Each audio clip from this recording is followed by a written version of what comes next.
A short update on the equinox energies and a short update from me, September 22, 2014. Now, you are only a few short hours away from that point in time when your entire planet once more hangs as if suspended in equilibrium, when the light and the dark seem to be equally distributed all over.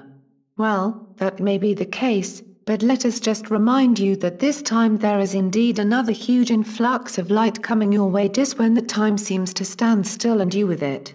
You see, once again this window of opportunity that this equinox constitutes will be utilized, and this time it will indeed far surpass any previous occasions.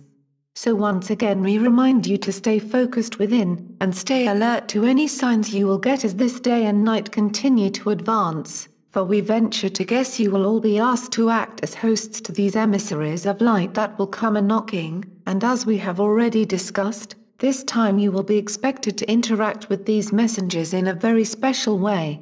So make sure to stay awake in a way that will enable you to literally tune into this huge surge of enlightened messengers coming your way. And when we say stay awake, it does not necessarily entail going without sleep in the hours ahead.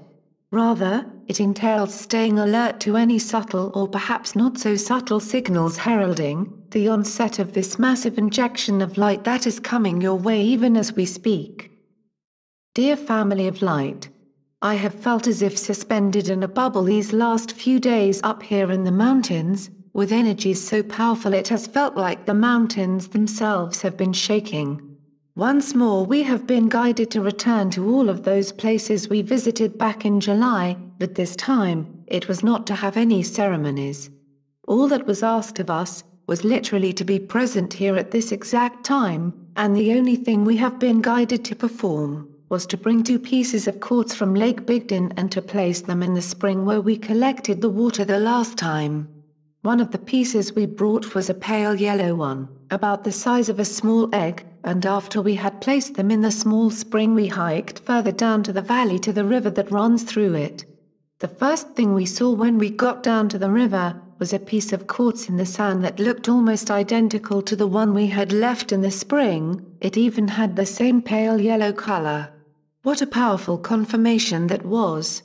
And yesterday when we returned to the spot above Lake Bigden where we held the ceremony to open the moon portal 2 months ago, we found the old tree root that looked like a magician's wand, lying in the exact same place as we left it. Today was the day when we visited the spring, and now it feels very much like we have completed our collective preparation for the equinox, so we will spend the remainder of the day opening up to receive these emissaries of light the CCs talk about in today's message. We have 2 more days here in these magical mountains, but I do not think you will see me here much before we get back home again, so I wanted to take this opportunity to thank you all for being a part of this amazing experience and for adding your powerful energy to this trip, to this pond and to this equinox. With love, light and gratitude from my sister and from me, Esha.